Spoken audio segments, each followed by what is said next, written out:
આદિવાસી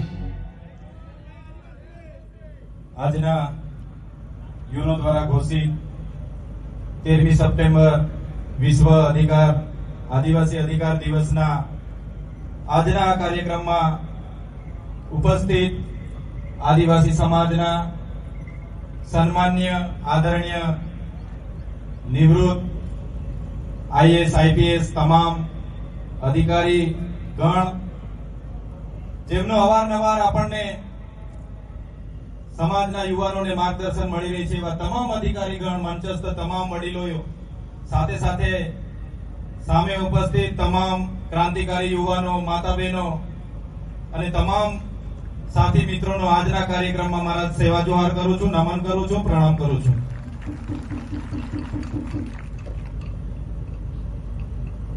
આપણા આગળના વક્તાઓએ બિલની આખી સેના એમની સામે ઉતરી ત્યારે આપણો ઇતિહાસ ગૌરવશાળી છે, આપણી સંસ્કૃતિ ગૌરવશાળી છે, આપણી સભ્યતા હજારો વર્ષો પૂર્વની છે, સમાજમાંથી આપીએ છીએ ત્યારે ગર્વ થાય છે આપણને. આપણા પૂર્વજો બહારની જે સભ્યતા, બહારના જે લોકો અતિક્રમણો કર્યા, આક્રમણો કર્યા, એમાં ડચ હોય, હુણ હોય, પોર્ટુગીઝો હોય, અંગ્રેજો હોય, એમની સામે પણ આપણા પૂર્વજો લડ્યા છે. તમે તાત્યા મામાનો ઇતિહાસ જોઈ લેજો, તમે ખાદ્યાના અહીંયા તિલકા માંજી, બિરસા મુંડા જેવા આપણા પૂર્વજોએ વર્ષો સુધી લડીને પોતાની શહીદી વહોરી છે.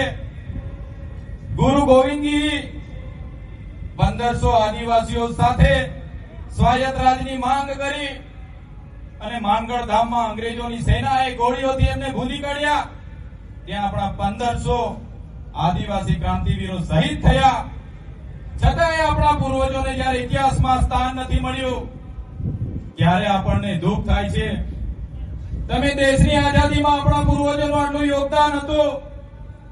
દેશ આઝાદ થયા પછી દેશના વિકાસમાં પણ આપણા સમાજનું ખૂબ મોટું યોગદાન છે.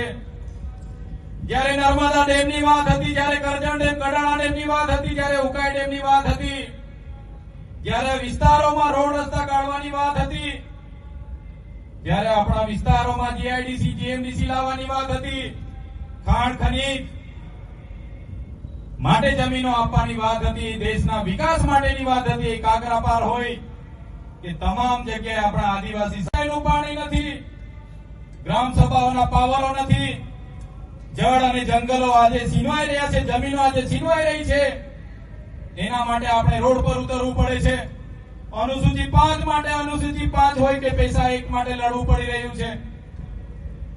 આજે શાળાઓના શિક્ષણ, આરોગ્ય, સિંચાઈ, પીવાના પાણી માટે જ્યારે આપણને રોડ પર ઉતરવું પડે છે ત્યારે હું કહેવા માંગુ છું, ક્યાં સુધી આપણે લડેંગે જીતેંગે, મુર્દાબાદ જિંદાબાદ આવેદન નિવેદન ક્યાં સુધી કરતા રહીશું? આઝાદીના 78 વર્ષ સુધી તો આપણા પૂર્વજો, આપણા બાપ દાદાઓએ હાથ કરીને સરકારોને વિનંતી કરી કે અમને શિક્ષકો આપો, અમને રસ્તા આપો, અમને રોજગારી આપો. છતાંય આજ દિન સુધી આદિવાસી સમાજ પ્રત્યે સરકારોએ ધ્યાન નથી આપ્યું. એટલા માટે જ આગળ પણ મેં કીધું હતું, આજે પણ હું કેમ છું, આ ગાંધીનગરની, પાટનગરની ભૂમિમાંથી જે પણ મારા સમાજના વડીલો અહીંયા બેઠા છે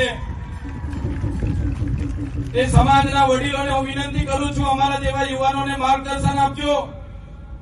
તમારા માર્ગદર્શન સાથે લઈને આવનાર દિવસોમાં સાહેબ, જો આ સરકારો આદિવાસી સમાજની વિકાસ નહીં જ કરવા માંગતી હોય તો સરકારોને હવે લડેંગે જીતેંગે જિંદાબાદ મુર્દાબાદ આવેદન નિવેદન આપવા માટે અમે હવે તૈયાર નથી. અમે અલગ ભીલ પ્રદેશ બનાવવા માંગીએ છીએ. અમારો ભીલ પ્રદેશ હતો, દેશ આઝાદ થયો અને એ ભીલ પ્રદેશને રાજસ્થાન, મધ્યપ્રદેશ, મહારાષ્ટ્ર અને ગુજરાતમાં વેચી દેવામાં આવ્યો છે. આજે પણ અમારા ચારો રાજ્યમાં વહેંચાયેલો ભીલ પ્રદેશ આજે પણ અમારી રહેણી કહેણી, અમારી સંસ્કૃતિ, અમારી પરંપરા, અમારી બોલી ભાષા, આજે પણ અમારા સામાજિક પ્રસંગો, આજે પણ દરેક રાજ્ય સાથે અમારા રોટી બેટીના વ્યવહારો છે. એટલા માટે જ જે 13 જિલ્લાઓ મધ્યપ્રદેશ, 12 જિલ્લાઓને રાજસ્થાન, 14 જિલ્લાઓ ગુજરાતમાં છે, 12 જિલ્લાઓ નંદુરબાર થી લઈને પાલઘર સુધીના મહારાષ્ટ્રમાં છે.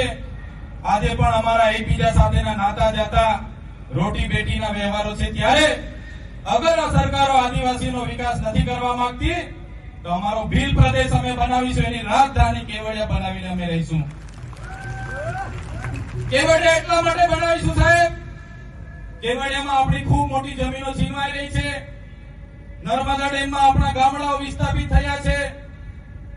ત્યાં વીજળીનું ઉત્પાદન થાય છે. છોટાઉદેપુરમાં રેતીની ખાણો છે. ઝઘડિયા રાજવાડીમાં લિગ્નાઇટની ખાણો છે. આપણી પાસેથી બધું છીનવાઈ રહેલું છે અને આદિવાસી સમાજને કોઈ પૂછતું નથી. એટલા માટે અલીરાજપુર જાંબુવાને પણ નજીક પડશે. મહારાષ્ટ્ર નંદુરબાર થી લઈને પાલઘરને પણ નજીક પડશે. ગુજરાતના અંબાજીથી ઉમરગામ સુધીના લોકોને પણ સેન્ટરમાં પડશે અને રાજસ્થાનના લોકોને પણ સેન્ટરમાં પડશે. આ સરકારો જો વિકાસ કરવા નહીં માંગશે તો અમે જે લડાઈ લડવી પડશે તે લડીશું. કેવડિયાને રાજધાની બનાવીશું ને અલગ રાજ્ય ભીલ પ્રદેશ બનાવીને રહીશું. આ અમારા અધિકારો છે, સંવિધાને આપેલા અધિકારો છે. સંવિધાનના આર્ટિકલ તમે વાંચી લેજો. જે રીતે તેલુગુ લોકોનું તેલંગાણા બન્યું, તમિલ લોકોનું તમિલનાડુ બન્યું, મરાઠાઓનું મહારાષ્ટ્ર બન્યું, ગુજરાતીઓનું ગુજરાત બન્યું, નાગા લોકોનું નાગાલેન્ડ બન્યું, પંજાબીઓનું પંજાબ બન્યું, ઝારખંડ બન્યું, છત્તીસગઢ બન્યું, એવી જ રીતે અમે આદિવાસી ભીલોને અલગ ભીલ પ્રદેશ આપો, અમે અમારો વિકાસ કરી લઈશું. જે રીતે અમેરિકામાં આપણા કરતા ઓછી વસ્તી છે છતાં 50 રાજ્યો છે, ત્યારે દેશમાં આજે 28 રાજ્યો અને 8 કેન્દ્ર શાસિત પ્રદેશો છે. 29મું રાજ્ય ભીલોનું બને, આદિવાસીઓનું બને, એમાં કોઈ પણ પાર્ટી કોઈ પણ સરકારોને એ બાબતે વિરોધ નહીં હોવો જોઈએ. અમારા આદિવાસીઓને અલગ રાજ્ય આપી દેવું જોઈએ. આજે આ મૂળ માલિકો સાથે આટલા બધા અન્યાય થાય છે. આજે દેશમાં 8% આદિવાસી વસે છે. આજે ગુજરાતમાં 15% આદિવાસી વસે છે.